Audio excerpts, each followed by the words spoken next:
Hello friends, तो आइए आज हम लोग स्टार्ट करते हैं क्या आपका प्रश्नावली 4.4। ठीक है, चलिए तो आप लोग बुक निकाल लीजिए। कितना प्रश्नावली 4.4 आज हम लोग करेंगे। ज़्यादा बड़ा तो टॉपिक नहीं है, तुरंत कंप्लीट हो जाएगा। फिर भी निकाल लीजिए अपना बुक। चलिए हम बता देते हैं, मेरा निकल जाएगा तो अपना पेज नंबर बता देंगे। हाँ, तो पेज नंबर आपका है 93, मतलब 92 पर है आपका प्रश्नावली 4.4। चलिए निकाल लें सभी।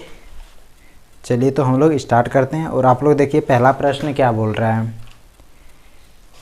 पहला प्रश्न क्या बोल रहा है, और इससे पहले थोड़ा पीछे का रिवीजन करा देते हैं कि कोई भी रेखा होता था जो कार्तीय तल पर स्थित होता था।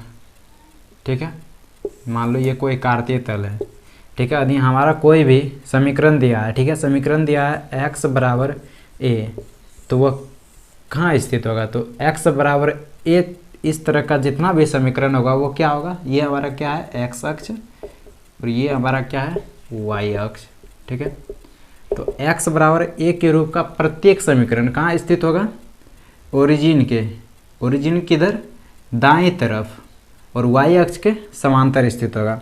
x बराबर a के रूप का प्रत्येक समीकरण क्या होगा, ओरिजिन के दाईं ओर और y अक्ष के समांतर होगा। ये जो रेखा है, ये रेखा का समीकरण क्या हो जाएगा, x बराबर a।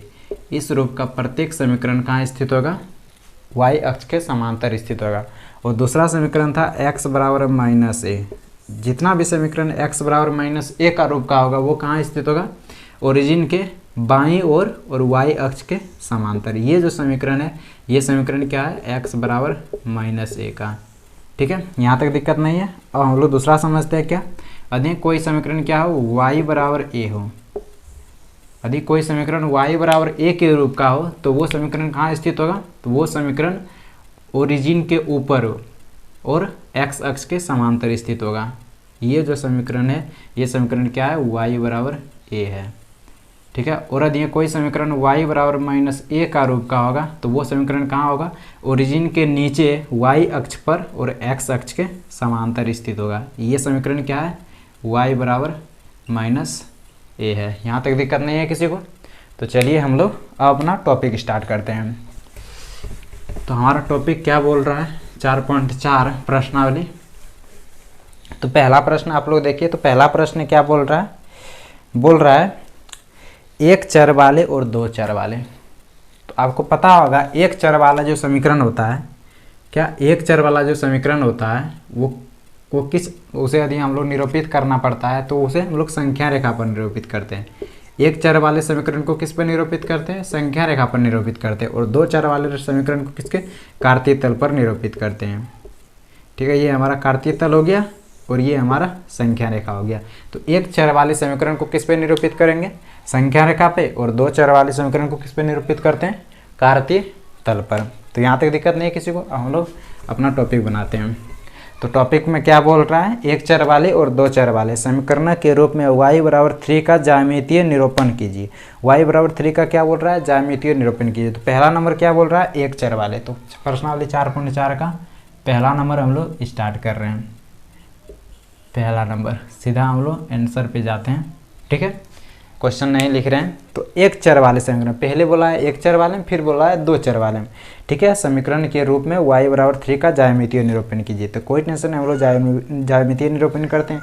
तो एक चर वाले समीकरण का क्या करना है, हमको ज्यामितीय निरूपण करना है। तो आपको पता होगा एक चर वाले समीकरण का ज्यामितीय निरूपण जो होता है वो किस पे होता है, संख्या रेखा पर होता है। और दो चर वाले समीकरण का ज्यामितीय निरूपण किस पे होता है, कार्तीय तल पर होता है। ठीक है, तो एक चर वाले समीकरण का ज्यामितीय निरूपण, एक चर वाले समीकरण का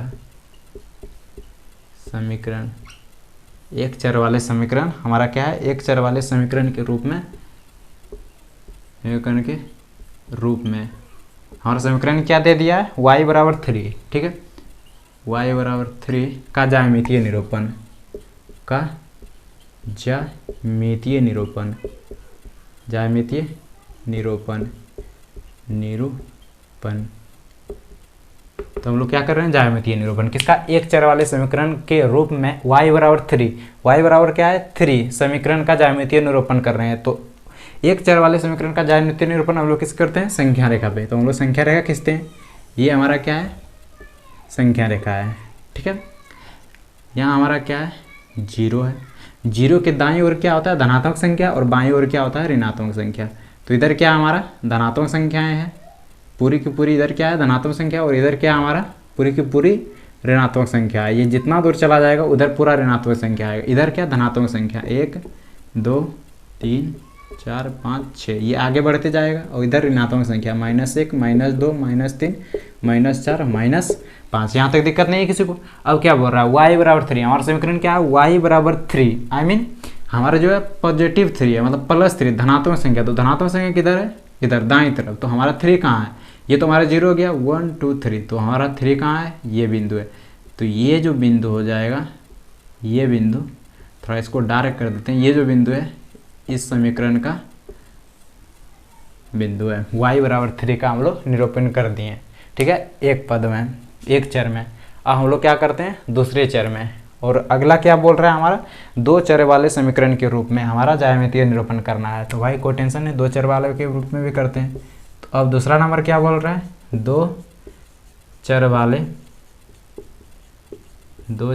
समीकरण के रूप में y बराबर 3 का ज्यामितीय निरूपण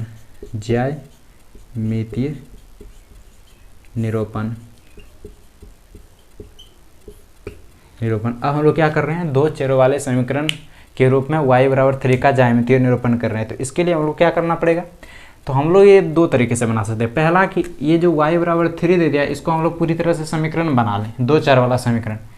2 चर वाला दिए, इसको समीकरण बनाना चाहे तो क्या हो जाएगा, 0x + y बराबर 3, ये हो जाएगा 2 चर वाला समीकरण के रूप में। अब हम लोग इसमें x और y का मान ज्ञात करके हम लोग इसका निर्देशांक खींच सकते हैं। या तो आप दूसरा ये कर सकते हैं, क्योंकि हम लोग जानते हैं ये जो हमारा समीकरण है किस रूप में है, y बराबर a के रूप के में है।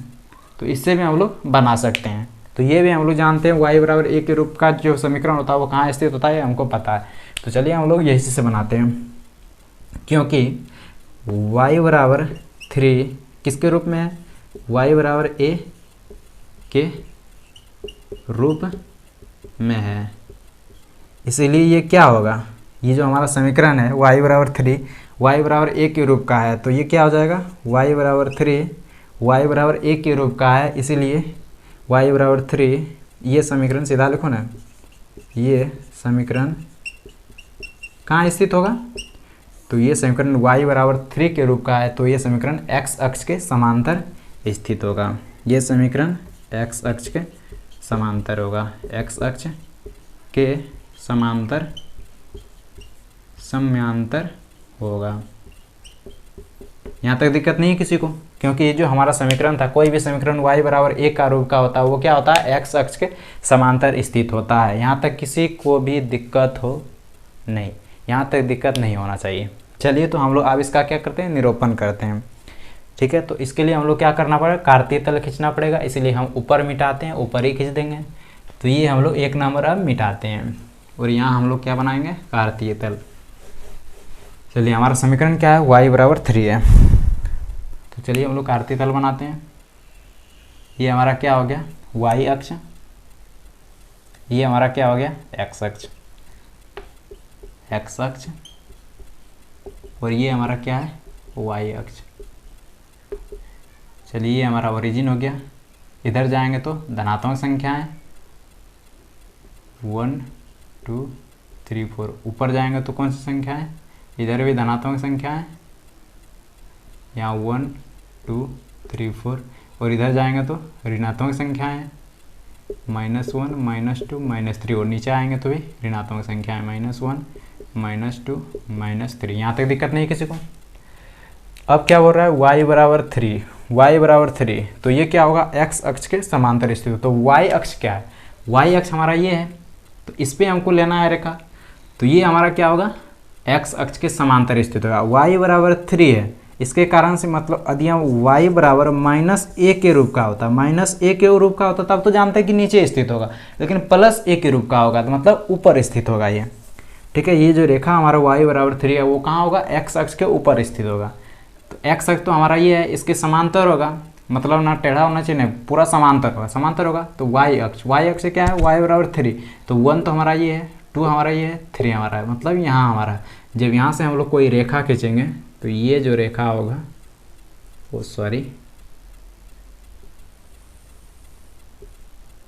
अब तो सही है, हाँ, ये जो हमारा रेखा है यही रेखा का समीकरण है y बराबर 3। चलिए, तो हमारा पूरा आंसर हो गया। यहाँ तक किसी को कोई दिक्कत? आई होप कि यहाँ तक समझ में आ गया होगा। यदि आप सब कोई पीछे का वीडियो नहीं किए हैं तो उसका पूरा प्लेलिस्ट का हम वीडियो डिस्क्रिप्शन में डाल देंगे। तो पूरा चैप्टर का प्लेलिस्ट का वीडियो आप लोग वहाँ जाके पूरा एक एक वीडियो देख सकते हैं, ठीक है, पूरा प्लेलिस्ट का, क्योंकि आज ये चैप्टर हमारा ख़त्म हो जाएगा। तो पूरा प्लेलिस्ट का वीडियो अपलोड, मतलब डिस्क्रिप्शन में उसका लिंक डाल देंगे पूरा प्लेलिस्ट का। तो एक नंबर कंप्लीट हो गया, हम लोग निरूपण ही कर दिए। अब चलिए हम लोग दूसरा नंबर देखते हैं। दूसरा नंबर क्या बोल रहा है, इसमें तो कोई दिक्कत नहीं हुआ। हमारा दूसरा नंबर क्या है वो देखिए आप लोग। दूसरा नंबर प्रश्न देखिए तो तुरंत। चलिए, तो अब हम लोग क्या करते हैं, 2 नंबर स्टार्ट करते हैं। तो 1 नंबर में किसी को कोई दिक्कत नहीं है ना, तो चलिए हम लोग 2 नंबर स्टार्ट करते हैं। 2 नंबर क्या बोल रहा है हमारा, तो 2 नंबर में भी सेम बोल रहा है, इसी तरह 1 नंबर के जैसा है। 2 नंबर में बोल रहा है 1 चर वाले और 2 चर वाले समीकरण के रूप में 2x + 9 कितना, 2x + 9 बराबर 0 का ज्यामितीय निरूपण कीजिए। तो हमारा समीकरण कितना दे दिया है, तो समीकरण दे दिया हमारा 2x + 9 बराबर 0। पहले हम लोग समीकरण से हम लोग x को फाइंड कर लेते हैं, मतलब x को निकाल लेते हैं। x को निकालने के लिए क्या करना पड़ेगा, x को अकेले रखना पड़ेगा। तो 2x, ये +9 है तो बराबर के उधर जाएगा तो क्या हो जाएगा, -9। वो बात करें यहाँ 2x, तो यहाँ हमारा x अकेला रहना चाहिए, तो फिर भी यहाँ 2 साथ में है उसका, तो यहाँ 2 किस में है, गुना में है, तो उधर जाएगा क्या हो जाएगा, भाग में। तो x बराबर क्या हो जाएगा, -9/2। तो -9/2 किसके बराबर है, जब इनको भाग देंगे तो कितना आ जाएगा, तो -4, ठीक है, 4.5 के रूप में आएगा शायद, हाँ उतना ही आना चाहिए। कितना, 4 दूना 8, 8 1 9 9, तो हम 4.5 के आसपास, हाँ तो 4.5 भी आएगा, ठीक है।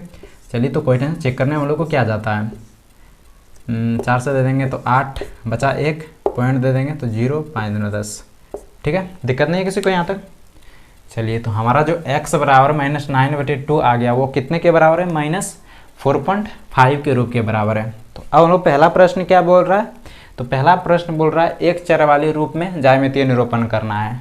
तो 1 चर में हमको पहले करना पड़ेगा, तो क्या करना पड़ेगा, पहले 1 चर में करना पड़ेगा। तो 1 चर में लिखते हैं, तो 1 चर के समीकरण के रूप में क्या, 1 चर वाले, मतलब 1 चर के या 1 चर वाले समीकरणों के रूप में, 1 चर वाले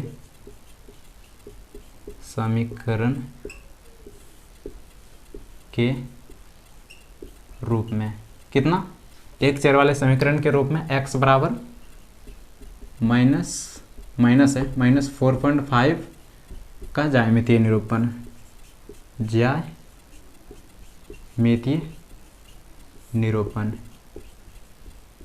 निरूपण।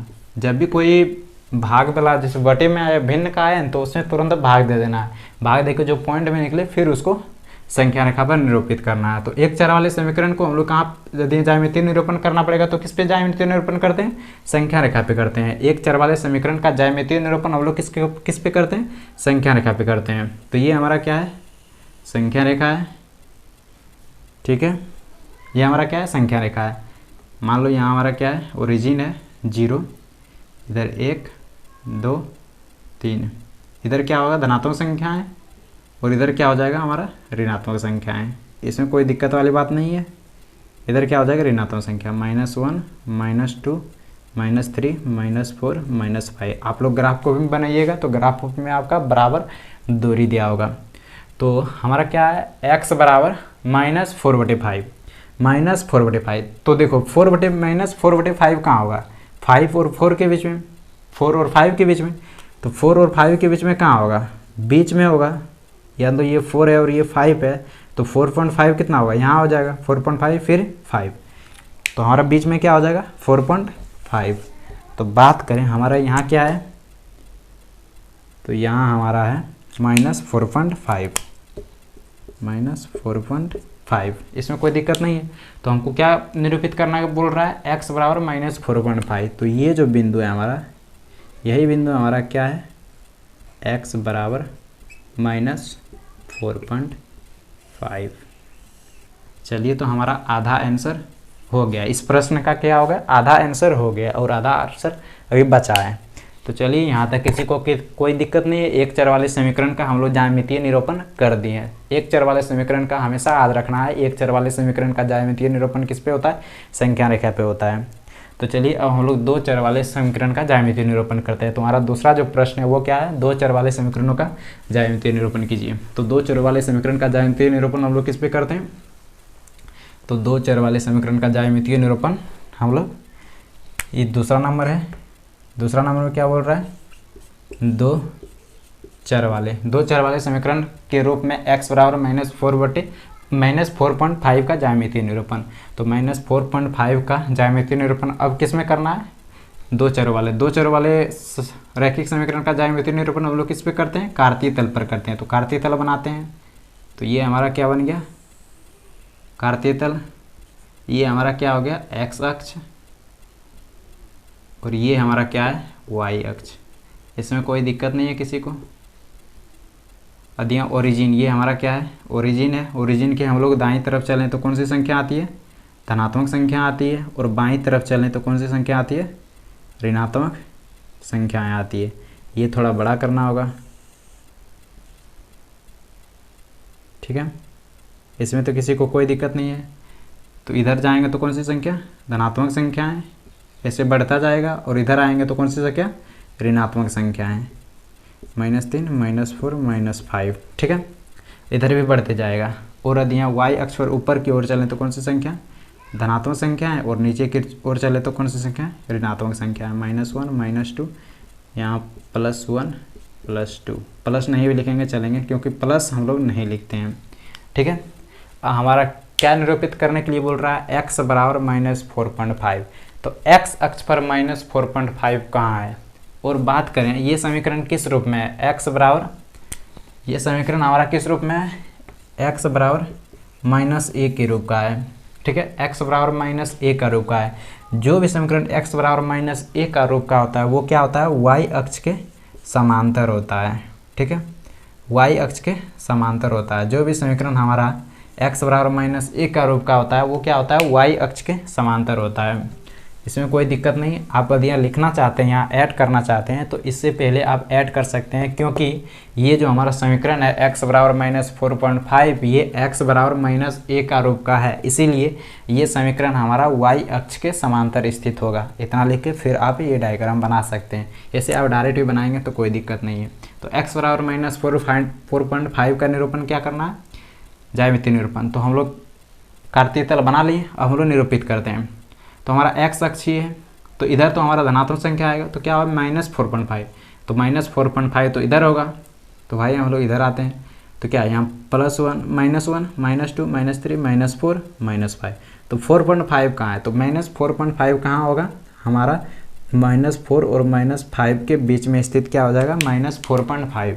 तो यहाँ हमारा क्या स्थित है, -4.5। इसमें कोई दिक्कत वाली बात नहीं। तो ये जो हमारा बिंदु है, ये बिंदु, यही बिंदु हमारा क्या है, यही इससे जो रेखा होकर गुजरेगा, यही रेखा का समीकरण हम लोग को दिया है, कितना, x बराबर -4.5। तो देखो ये रेखा y अक्ष के समांतर है ना, बोलेंगे हाँ सर ये y अक्ष के समांतर है।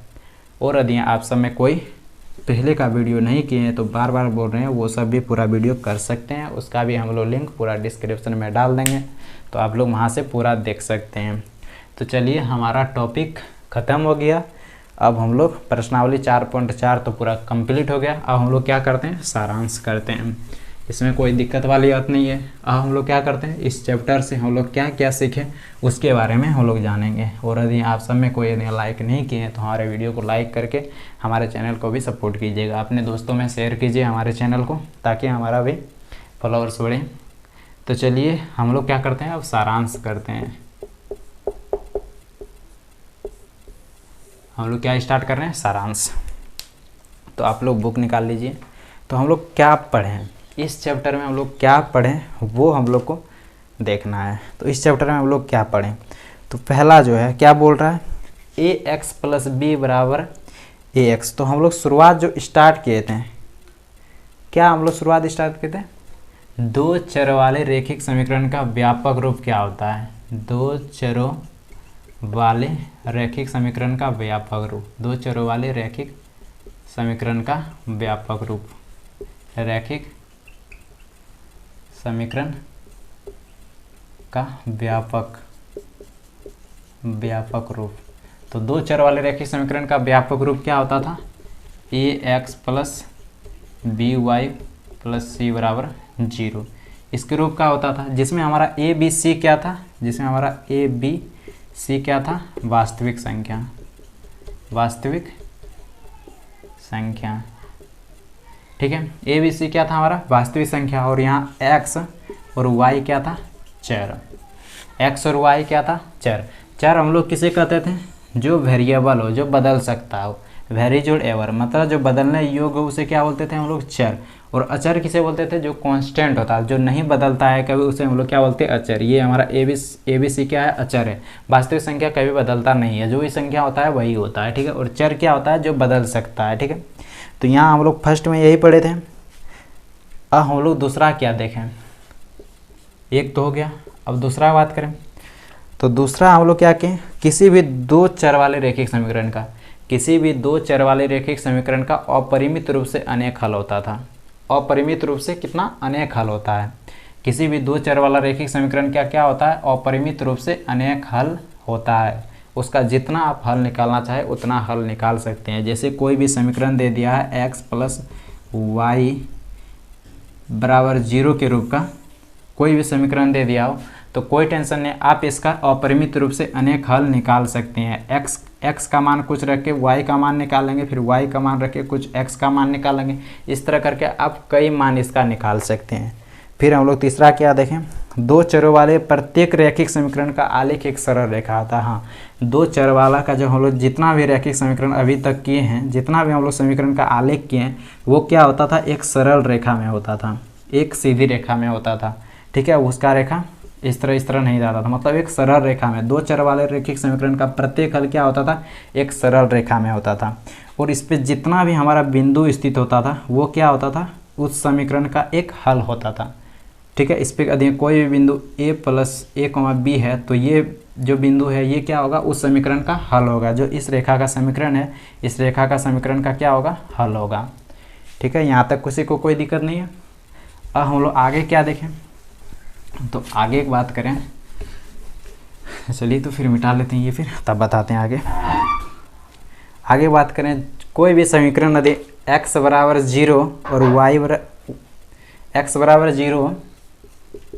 बराबर 0 तो वो क्या होगा, y अक्ष का समीकरण होगा। किसका, y अक्ष का समीकरण होगा। यदि कोई भी समीकरण हमारा क्या होगा, x बराबर 0 हो, यदि किसी समीकरण में x 0 दिया है तो वो क्या होगा, y अक्ष का समीकरण होगा। ठीक है, इसमें कोई दिक्कत वाली बात नहीं है। और यदि कोई किसी समीकरण में y बराबर 0 हो तो वो क्या होगा, x अक्ष का समीकरण होगा। यदि किसी समीकरण में x बराबर 0 हो तो y अक्ष का समीकरण होगा। और यदि किसी समीकरण में y बराबर 0 हो वो क्या होगा, x अक्ष का समीकरण होगा।